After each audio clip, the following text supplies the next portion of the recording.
Vale. Muchas gracias por la presentación, muchas gracias a todos y bueno, intentaré ceñir también, ¿no me oís bien? Me intentaré ceñir bien a los tiempos y la presentación es, siempre me preocupan las presentaciones el tamaño, todo el mundo a veces contamos los slides, tengo 18 slides, intentaré además que solamente nos centremos en los que pueden ser interesantes y empiezo un poco por donde me dejaba en este momento Susana el punto de entrada, es decir, voy a intentar pasar con este, sí. Me presento, José Manuel Alcaina, estudié Economía en la Universidad de Valencia y como comentábamos, prácticamente toda mi carrera la he pasado en el mundo IBM. He estado centrado desde el entorno de fábrica, que me marcó muchísimo en los principios, estuve prácticamente 10 años y de ahí me viene una cierta proximidad, una cierta facilidad para moverme en el entorno de la distribución y luego, a partir de ahí, pues me moví prácticamente por toda la organización. He estado básicamente muchos años en el entorno comercial y, curiosamente, también los últimos años de mi carrera, dejé IBM hace aproximadamente un par de meses, los dediqué en Portugal al tema de la transformación digital. Y Portugal se focalizó en este área por una sencilla razón.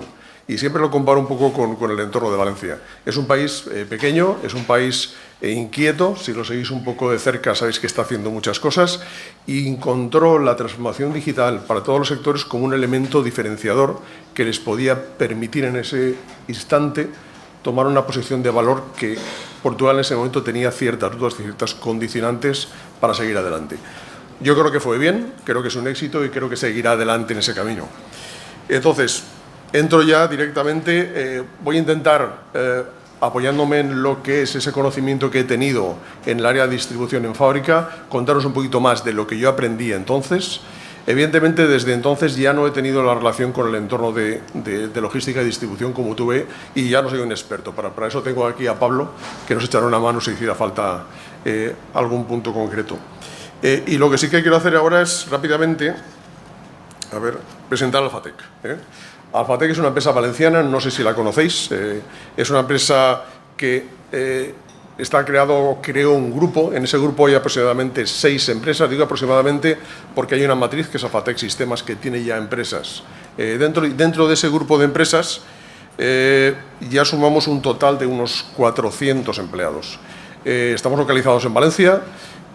Yo pongo lo de la edad media, ¿no? He puesto, también tengo la información de las mujeres, pero no la voy a sacar porque no me gusta, no me parece de recibo el porcentaje de mujeres que tenemos. Pero de alguna forma sí que quería llamar la atención al tema de la edad, es un tema que será recurrente en la presentación y creo que es un tema importante porque esa transformación tiene una parte interesante y es que vamos a mezclar gentes de diferentes edades porque se van a mezclar tecnologías diferentes de diferentes tiempos.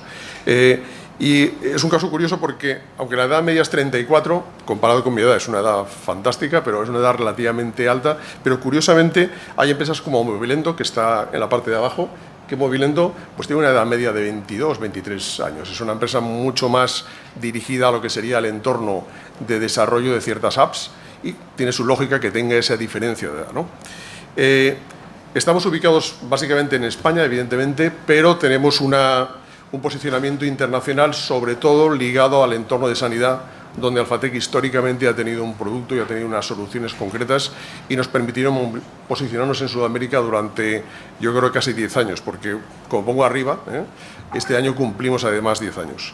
Y luego nos hemos especializado en 5 áreas. Estas 5 áreas que veis aquí, que son la parte de industria, donde claramente está ubicada la parte de logística y distribución, una parte de automoción, donde estamos usando intensamente el entorno de la visión artificial, una parte ligada a salud, que os comentaba que es quizá la parte originaria y más potente de la compañía, sector público y puertos. Había gente también de puertos aquí, por lo tanto creo que es un área que conocemos bien, aunque es un entorno evidentemente muy especializado y muy limitado. Bueno, citaba el tema de rumbo, Pablo Pois está conmigo y bueno, si hay alguna pregunta muy difícil se la pasaré a él. Bien, os cuento un poquito lo que es el entorno de la fábrica. La fábrica, de alguna forma, empezamos en el año... Yo empecé en la fábrica en el año 82-83 como becario y en el año 86 ya teníamos encima de la mesa situaciones como era un régimen suspensivo tributario. El régimen suspensivo tributario, quizá, posiblemente no lo conozcáis, funcionaba teníamos un almacén, teníamos una zona franca dentro de la fábrica, las piezas entraban, luego salían máquinas y lo que hacíamos era tener un modelo, el régimen suspensivo tributario lo que hacía era saldar las entradas y salidas. Durante ese proceso, evidentemente, no pagábamos impuestos, lo cual significaba no solamente un ahorro económico, lo que está ligado al entorno financiero puro, sino una mucha mayor agilidad y nos permitía trabajar con unos tiempos muchísimo más ajustados. Entonces, además, empezamos a utilizar un producto que se llamaba SAFE. SAFE era un sistema de facturación avanzado con el cual facturábamos a las otras IBMs de una forma automática. No necesitamos en un momento dado el emitir papeles. Y estoy hablando del año 84, lo cual, cuando yo lo comentaba a mis compañeros de carrera, me decían que, bueno, que esas cosas era porque era IBM, ¿no? Pero evidentemente ya éramos capaces, ya teníamos esa semilla de lo que podía ser ese modelo futuro. Luego, convivíamos a la vez con los cuadernos TIR. Aquí, supongo que por el auditorio que veo, alguno conocerá lo que era un cuaderno TIR, pero el cuaderno TIR era un documento de este tamaño, apaisado, que tenía, no sé si eran 14 o 15 copias con papel autocalcable y que además era un documento único, o sea, no podías equivocarte al escribirlo. Si te equivocabas, volvías a empezar desde el principio, no podían haber tachones y cualquier cosa que fuera irregular, el inspector de aduanas te lo tiraba para atrás. Entonces, hemos trabajado en un entorno donde convivía una situación moderna, como era para nosotros el régimen suspensivo tributario, o como podía ser un entorno de un cuaderno TIR, y a todo eso le sumábamos que en el año 86 entramos en el mercado común. Empezamos a abrir una serie de puertas, empezamos a atisbar ligeramente lo que iban a ser cambios que en aquel momento para nada estaban extendidos en todo el entorno, en este caso, de logística. Dentro de IBM, el área de distribución era un área con digamos, un peso enorme. Hace un momento comentaba con un compañero de IBM que en España llegamos a tener 17 fábricas. Exportábamos prácticamente a todo el mundo. Y la fábrica de Valencia, que aparte de ser una fábrica singular, sigue existiendo ya fuera del control de IBM, pues llegó un momento en que éramos una cosa que se llamaba single source. Single source significaba que tú exportabas a todo el mundo. Había una máquina que se llamaba 3420, que era una unidad de cinta, y que en las películas de James Bond habéis visto esos cuartos que hay unas máquinas dando vueltas y que todo el mundo pensábamos cuando éramos pequeñitos que eran ordenadores. Y no, eran unidades de cinta donde son equivalentes a cualquier sistema de almacenamiento, almacenarían unas 100 o 200 veces menos que almacena seguramente el iPhone que tengo yo aquí, pero claramente era una máquina que se estaba matando, no se mataba porque se seguía demandando y nos convertimos en single source. Empezamos a exportar a todo el mundo, la experiencia que tuvimos era fantástica y hicimos cosas tan curiosas como llegar a un acuerdo con el aeropuerto de Valencia para aumentar el tamaño de las pistas para que pudieran aterrizar aviones de carga, porque mandábamos aviones enteros a algunos países, sobre todo Estados Unidos. Entonces, bueno, como os podéis imaginar, en aquel momento, con 20 y tantos años, era un entorno apasionante. Mi relación con la distribución, siempre estuve en distribución, ha sido fantástica y, lamentablemente, el diálogo no tuvo esa continuidad. Pero, en cambio, en los últimos años en IBM sí que pude estar ligado, como os decía, en Portugal, al tema de la transformación digital y es de ahí donde yo quiero que os pueda aportar más. Esta documentación que he traído viene básicamente de tres áreas de un libro de Daniel Stanton sobre el tema de logística. He utilizado un artículo, un informe muy interesante de la Fundación Orange sobre también logística y distribución y transporte, y luego un artículo que ha hecho Pricewaterhouse que le llama 2030 sobre logística y transporte 2030. Entonces, esto es de Stanton y al final lo que va a concluir este caballero es que todos los modelos que hemos ido evolucionando desde aquel 86 que os comentaba hasta ahora se basan en un proceso de ir madurando nuestros entornos. Esto está claramente ligado al entorno de logística, pero al final hablamos de que hemos partido de unos niveles de inmadurez y poco a poco los hemos ido evolucionando hacia entornos donde somos capaces de trabajar ya con entornos integrados y que somos capaces de empezar a pensar que tenemos datos únicos y fiables, que es uno de los elementos que utilizaremos luego para explicar el porqué. Al final, yo creo que ya nadie tiene dudas que un ERP es imprescindible en cualquier compañía y prácticamente el que no lo tiene está pensando cómo lo va a tener y ya tenemos diferencias entre grandes ERPs, pequeños ERPs. ¿Por qué? Porque al final tenemos que trabajar con ese único dato. Pero nos encontramos cuando vamos a un entorno como el nuestro que trabajar con un ERP tampoco es válido para todo. Tú no puedes almacenar la barbaridad de información que en este momento estamos manejando, por ejemplo, en un proceso de picking, para luego pensar que toda esa información se va a almacenar en el ERP. El ERP, evidentemente, se queda corto. Tenemos que entrar en un entorno mucho más complejo, mucho más distribuido, y ahí es donde vamos a empezar a hablar de tecnologías. Un entorno muchísimo más diferenciado, donde vamos a tener información en muchísimos sitios. No sé si al final hablaremos o no hablaremos un poquito más de blockchains, pero vas a tener la información en muchísimos espacios donde al final todo el mundo la va a poder acceder a ella, la va a poder utilizar y sobre todo la va a tener que aprovechar. Yo creo que yo creo que muchas cosas has anticipado, Carlos, ya. Todos somos conscientes de que esta revolución que viene ahora es imparable. Es decir, sabéis que hay unos ciclos, como economista que soy, que he intentado mantener ese contacto, los ciclos se mueven más o menos cada 50 años y ahora nos toca lo que sería un cambio de época. Un cambio de época supone realmente procesos disruptivos, pero todas las cosas pasan por algo. Creo que la cuarta revolución tiene unos detonantes muy claros. Estamos en un ciclo maduro, es decir, creo que todos somos conscientes que en este momento los negocios tradicionales empiezan a ser bajos en beneficio. Nos cuesta mucho conseguir ya vender a los precios que vendíamos antes, los clientes cada vez nos exigen precios menores y trabajamos mucho en modalidad volumen para compensar la falta de beneficios que tenemos. Creo que eso es un caso claro, lo estamos viviendo en banca, lo estamos viviendo en la zona, en el entorno de retail y bueno, ya en distribución creo que no hay ninguna duda.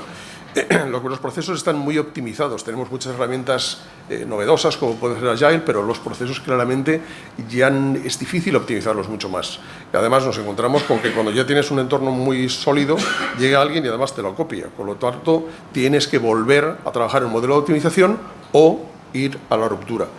Yo creo que no hay duda, y eso es uno de los temas que también nos tiene que llamar la atención, es que el uso de las TIC está absolutamente generalizado. Yo creo que los costes ya son accesibles, creo que tenemos en este momento unas redes que nos permiten evolucionar en ese entorno, unas redes que de alguna manera además se convierten en un elemento, yo diría, básico para poder seguir creciendo. Es decir, al final, si no somos capaces de trabajar con estas velocidades, posiblemente no podemos hacer alguna de las cosas que necesitamos hacer, pero hoy día estamos en un entorno 4G, no sé si tú contarás más detalle, pero el entorno 5G que se nos plantea adelante es también disruptivo, nos va a permitir hacer unas cosas en unos entornos impensables, vamos a trabajar con unas latencias increíbles y las latencias son fundamentales cuando tenemos que plantear que vamos a llevar, por ejemplo, un coche en modalidad remota. Tú no puedes tener un problema de una latencia de un segundo porque en un segundo se produce una catástrofe. Entonces yo creo que claramente en eso estamos ya en las condiciones necesarias para finalizar una etapa y luego, como comentaba Carlos, y ya aparecen un montón de tecnologías que, aunque no sean maduras, a todos ya no suenan, ya nadie le resulta raro hoy hablar de IoT o de cloud o de big data o de mobile o de robotics, inteligencia artificial, que creo que luego hablarás tú, Juana. Y luego creo que no puedo dejar de hablar de Watson, veniendo de IBM, pues Watson ha sido el paradigma. No sé si conocéis Watson. ¿Os suena Watson? Bueno, el auditorio en general. ¿Alguien no le conoce a Watson? ¿Me explico un poco más? Bueno, parece que la mayoría lo conocéis. Pero bueno, rápidamente. Watson es una máquina que IBM decide crear con un modelo de lenguaje natural. Es decir, Watson empieza a entender y eres capaz de formar a Watson. Tú formas a Watson, hay unos canales definidos para formarlo, Watson empieza a hablar idiomas, aprende idiomas, no habla idiomas, aprende idiomas, se le enseña inglés, bueno, básicamente se le enseña, creo que habla brasileño, los portugueses están muy enfadados porque habla brasileño y no portugués, creo que ya está hablando español, ya es correcto, y creo que hablaba evidentemente francés y parece que alemán también.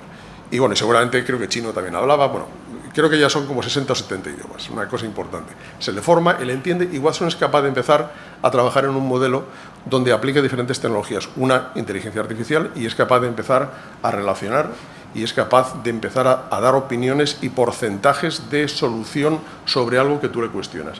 También es capaz de interrelacionar, entonces empieza a pensar que o te dice, oye, ¿tú has pensado que teniendo esta información y teniendo esta información a lo mejor podías hacer este tipo de acción? Si la hicieras esta, con un 80% de posibilidades pasaría esto. En algunas áreas se está dando saltos importantes, sobre todo en el tema de sanidad, en el tema, por ejemplo, de oncología, ha sido capaz de aprender a identificar o a leer lo que es una placa o lo que es una ecografía y empezar a asociar y pensar cuál puede ser la sintomatología o puede ser la patología que puede tener una imagen, y a esa imagen se le van asociando información que van metiendo médicos.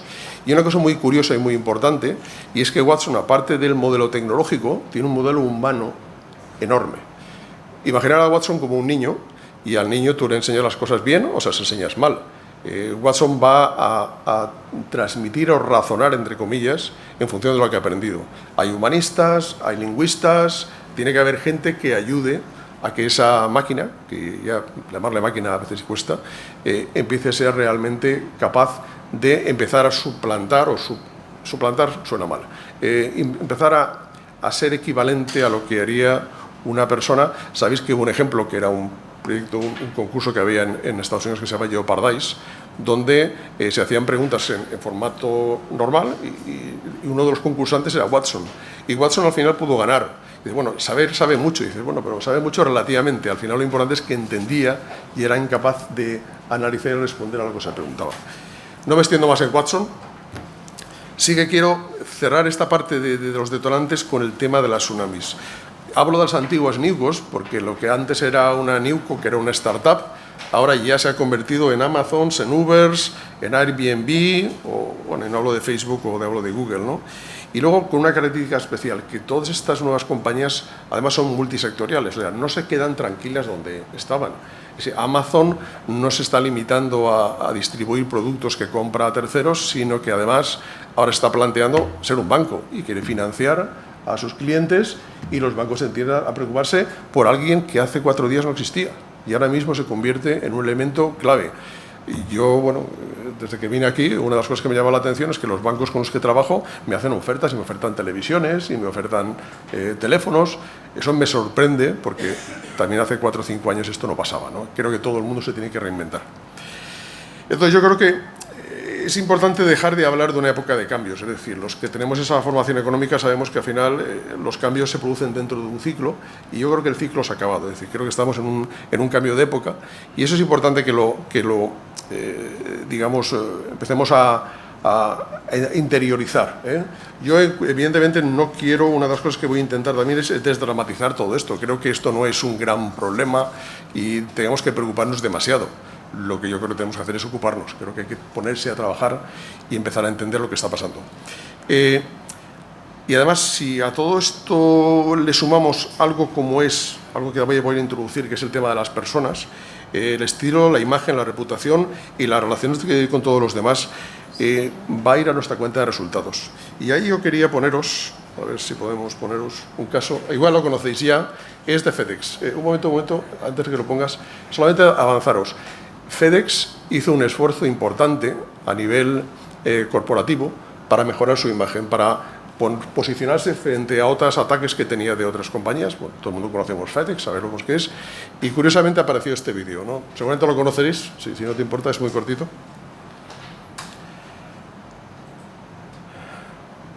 Pues esto es una entrega que hace FedEx.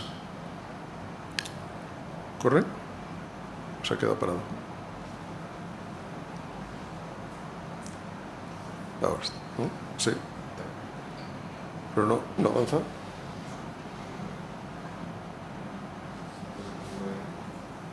¿Está cargando el vídeo entonces? Vale. Pues es una entrega de un monitor de plasma, ¿no? Que seguramente han pedido por trámite urgente, lo que no sé si va a poder arrancar.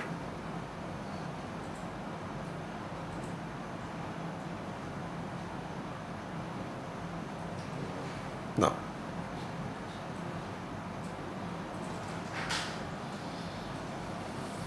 ¿No arranca?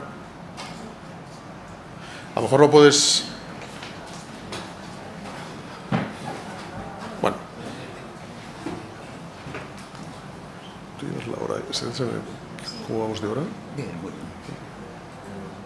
Sí. Es que no lo puedo anticipar porque si no lo chafo, tiene que verse, ¿no?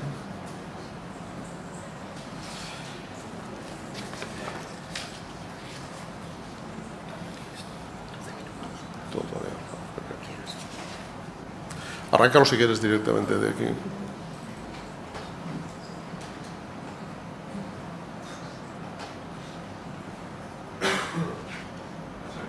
Ya se ve. Bueno, simplemente es muy cortito, ¿eh? Todo el rato esperando para esto. Fijaros el modelo de delivery que hace... Es decir, no sé cuánto dinero se gastó FedEx en la campaña de imagen. Estos son aproximadamente 15 segundos o 20 segundos, se lo cargó todo. Es decir, ¿por qué? Porque al final detrás de todo esto tenemos un modelo donde volvemos a entrar en las tecnologías y vamos a hablar de social, vamos a hablar de modelos de compartición y bueno, no quiero hablaros nada de Facebook o hablaros de otros entornos donde claramente nos encontramos con una inmediatez de reacción por parte de las personas y de nuestros clientes. Y eso es un elemento que ahora volveremos, entraremos al final y comentaremos. Y ahora volvemos a la presentación. Todo era para durar 15 segundos, me parece. Entonces, como os decía, yo creo que no vale la pena desdramatizar. Es decir, tenemos problemas muy serios en este momento, pero los teníamos hace 4 días. El tema de los recursos es un problema enorme. Comentaba también Carlos. No encontramos gente de Java, no encontramos gente de Angular y Java y Angular se convierten en elementos base prácticamente para la que todos desarrollamos. A partir de ahora no vamos a encontrar gente de IoT ni vamos a encontrar gente que sepa configurar dispositivos tipo sensores, pero aparecerán y volveremos a tener el mismo problema. Es decir, tenemos gente en este momento parada y en cambio tenemos unas demandas enormes. Tenemos que ver cómo cuadramos esa oferta y esa demanda.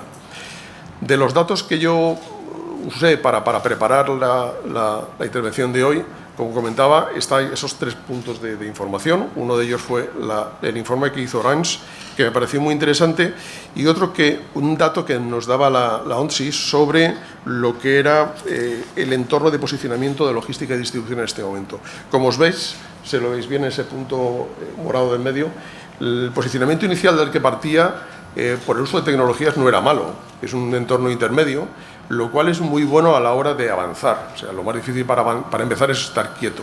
Estaba en un entorno intermedio y era interesante pensar que ya, comparado con otros entornos de mucho más tamaño, como evidentemente el de las telecomunicaciones o la informática, el entorno de logística y distribución tenía un nivel de avance aceptable.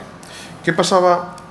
¿Qué decía el informe de Orange? Hablaba de muchas cosas, hablaba de un detalle preciso y muy interesante. Yo recomiendo leerlo porque bueno, creo que vale la pena. Quizá, no sé si creo que se publicó en 2015 y bueno, quizá podría estar en este momento más, igual tiene alguna actualización.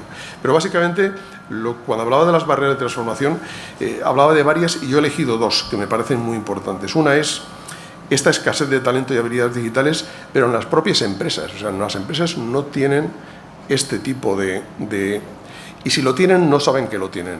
El caso que comentaba tu caso en concreto, de tener una persona que lidere ese proceso, va a ser básico y va a ser una de las conclusiones que sacaban las grandes compañías y las multinacionales cuando se planteaban todas, incluidas las de IT, este proceso de transformación.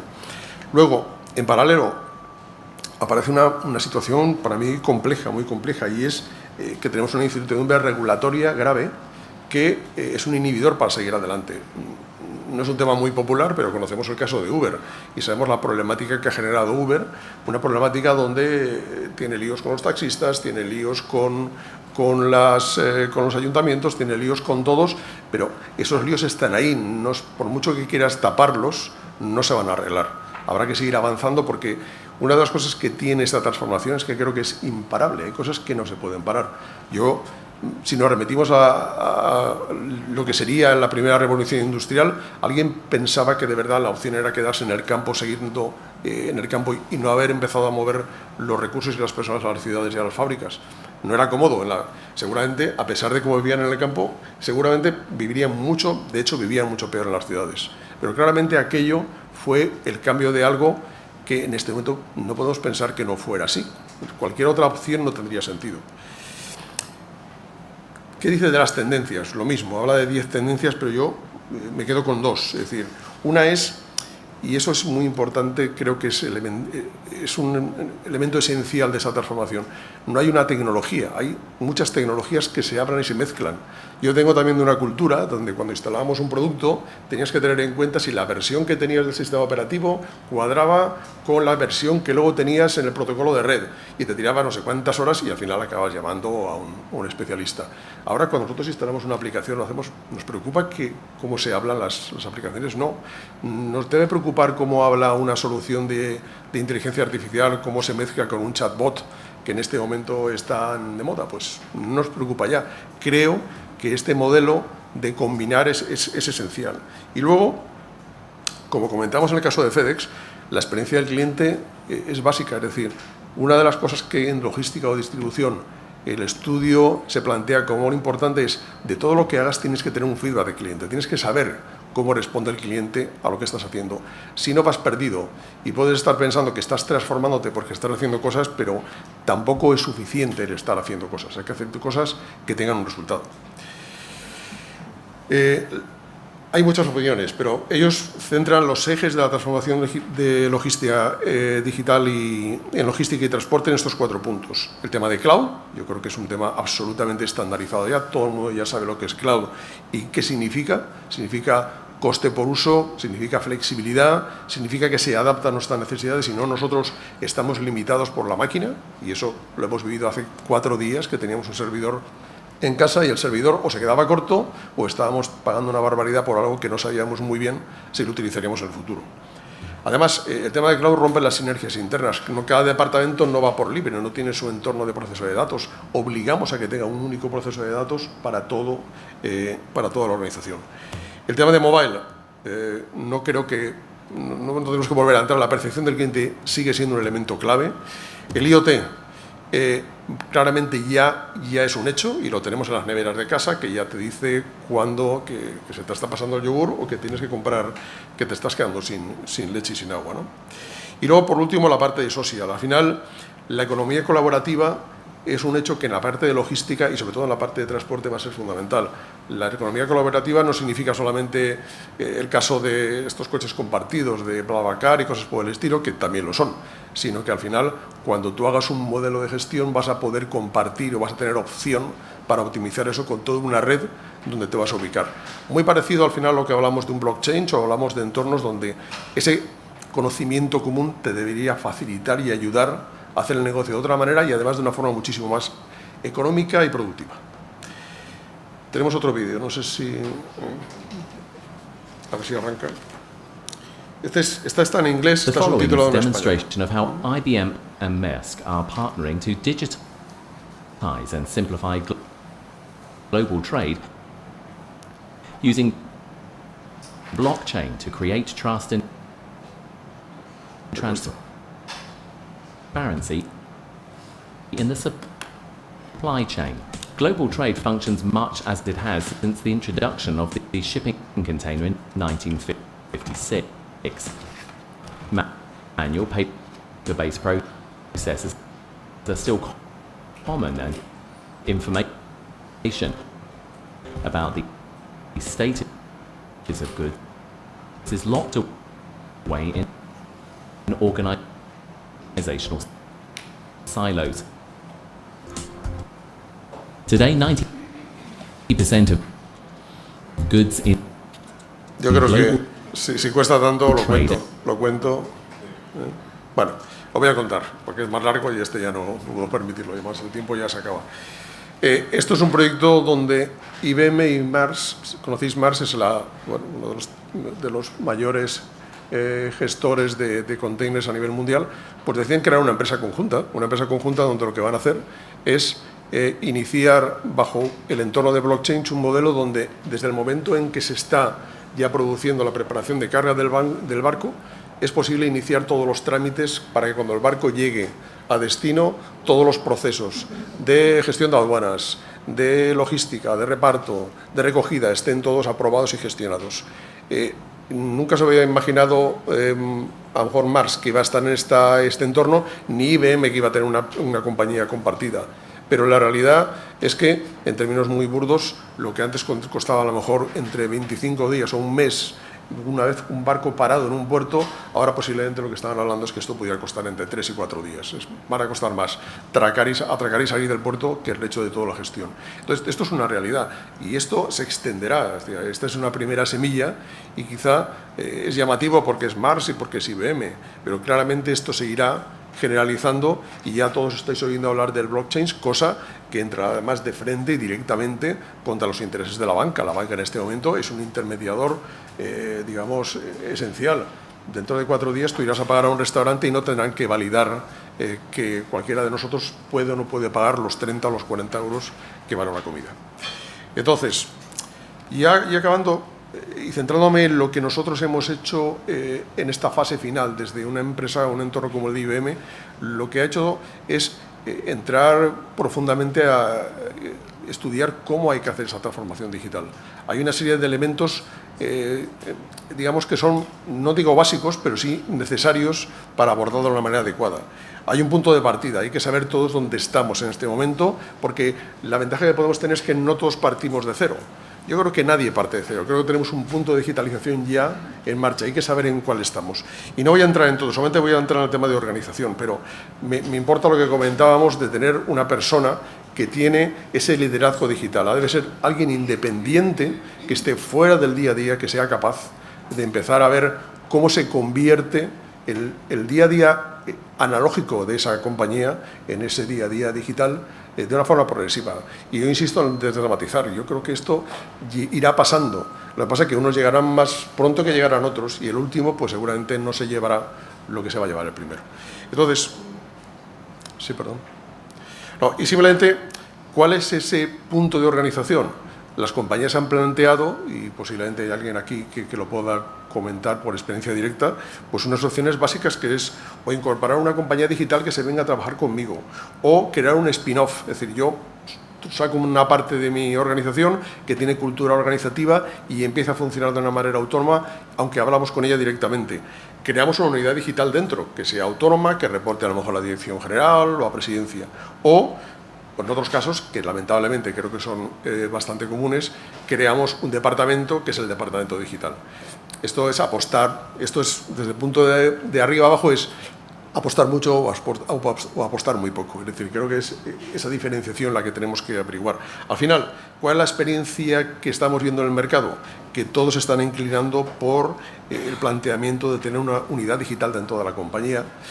Mi opinión, deberíamos ir a los spin-off, deberíamos ser contundentes y de verdad queremos que o pensamos que la transformación digital, en nuestro caso concreto, es fundamental o importante. Vale, entonces, con esto yo prácticamente concluyo. Es decir, ¿cuál es mi visión personal de todo esto que hemos estado comentando? Pues mi visión personal es que esta revolución va a tener unos puntos de referencia muy claros. Uno es las personas. Y en personas están consumidores, están empleados y están ciudadanos. E insisto en lo de ciudadanos porque el ciudadano va a ser un elemento importante a la hora de ver a las empresas, no solamente por lo que hacen, sino por lo que generan alrededor. La responsabilidad social, el respeto por el medio ambiente, va a ser valorado, entre otras cosas, porque ahora cambiar de una compañía a otra va a ser muchísimo más fácil. Y eso ya lo sabemos nosotros y yo creo que ya lo estamos haciendo. En segundo lugar, para mí otra cosa muy importante y es el tema de los datos. Cada vez tenemos más datos, lo comentábamos antes, y los datos hay que analizarlos, entenderlos y aprovecharlos. Los datos pueden ser la base para muchos de estos cambios y para entender, que es la parte más difícil, cómo tenemos que cambiar nuestro negocio para hacer algo diferente a lo que estamos haciendo. Creo que el objetivo de todo es la eficiencia operacional y la forma de medir la eficiencia operacional yo creo que es intentar ser disruptivos. Tenemos que hacer algo que nos dé la sensación real de que estamos haciendo algo diferente a lo que hacíamos antes. Si no, no estamos siendo disruptivos. Y evidentemente no hay que hacer cambios por hacer cambios o por tener un departamento digital, sino realmente porque queremos tener esa eficiencia operacional. Y por último, creo que hay que disponer de unas infraestructuras TIC que nos permitan hacer todo esto. El entorno TIC ahora puede ser una cloud privada, puede ser una cloud pública. Podemos mantener soluciones mixtas, pero claramente necesitamos acompañarnos de ese entorno donde hay un componente que yo no voy a tocar, que me parecería demasiado complicado, y es el tema de la seguridad. La seguridad se va a convertir en un elemento absolutamente esencial. Y eso va a ser mucho más fácil tener un entorno cloud que tenerlo en casa. Al final, lo que quizá el mensaje que podemos dar es que toda la transformación digital no es tecnología. Sí que el componente tecnológico es enorme, pero realmente esto es un cambio cultural. O nosotros nos damos cuenta de que lo que viene a partir de ahora puede ser diferente, muy diferente, y que la economía y que el comercio que vamos a tener dentro de 5 o 6 años se parecerá muy poco a lo que tenemos ahora, o realmente nunca tendremos la fuerza para hacer este cambio. Y bueno, espero haberme ceñido a tiempo, más o menos, ¿no? Sí. Y nada más, no sé si luego el turno de preguntas lo dejamos para... Sí, podemos hacer ahora un turno de preguntas. ¿Me estás mirando porque te he quitado el sitio? Ponte ahí, que además es tu sitio. Es tu sitio. Sí, ciérrame el portátil, así no estás viendo todo lo que estaba mirando. Podemos hacer un pequeñito turno de preguntas si queréis. ¿Tenéis alguna pregunta para José Manuel? Yo lo he explicado muy claro, ¿eh? Sí. Bueno, ha sido una intervención más introductoria, más de situación, que era un punto de partida muy interesante. A mí, además, me has dado 2 o 3 preguntas para soliviantar a la mesa redonda, porque lo del ciclo maduro, vamos a ver si realmente todos estamos de acuerdo en que el ciclo está muy maduro, a ver qué opinan los ponentes que tenemos después en la mesa. Bueno, vamos a continuar.